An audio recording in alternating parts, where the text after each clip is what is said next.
સ્વામિનારાયણ સંપ્રદાય ફરી વિવાદમાં આવ્યો. મામલો રાજકોટના રૈયા રોડ પરનું મંદિર આવ્યું છે. વિવાદમાં આવ્યું મંદિર જાગા સ્વામી અક્ષર પુરુષોત્તમ સ્વામિનારાયણ મંદિર વિવાદમાં આવ્યું છે. તમામ સ્વામીઓના નામ તેમજ તેઓ પહેલા કયા અવતારમાં હતા તે લિસ્ટ સાથે તેનું બેનર વાયરલ થયું હતું. રાજકોટના રૈયા રોડ પરનું મંદિર આવ્યું છે અને વિવાદમાં આવી ગયું છે. જાગા સ્વામી અક્ષર પુરુષોત્તમ સ્વામિનારાયણ મંદિર વિવાદમાં આવ્યું છે.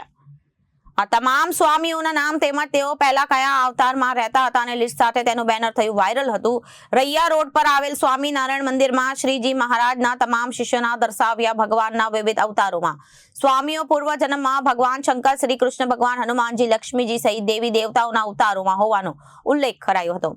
રાજ્યના તમામ જાગા સ્વામી અક્ષર પુરુષોત્તમ સ્વામિનારાયણ મંદિરમાં બેનરો લગાવ્યા હોવાનું પણ સામે આવ્યું હતું. મંદિરમાં ચેક કરવામાં આવ્યું હતું. હરિભક્તો ભરત યાજ્ઞિક દ્વારા આપવામાં આવ્યું નિવેદન. ફોટો જૂનો હોઈ શકે. 1.5 વર્ષથી સેવા કરું છું અને આ પોસ્ટર પણ જોયું હતું. રિપોર્ટર પ્રકાશ સોલંકી, જનાદેશ ન્યૂઝ, રાજકોટ.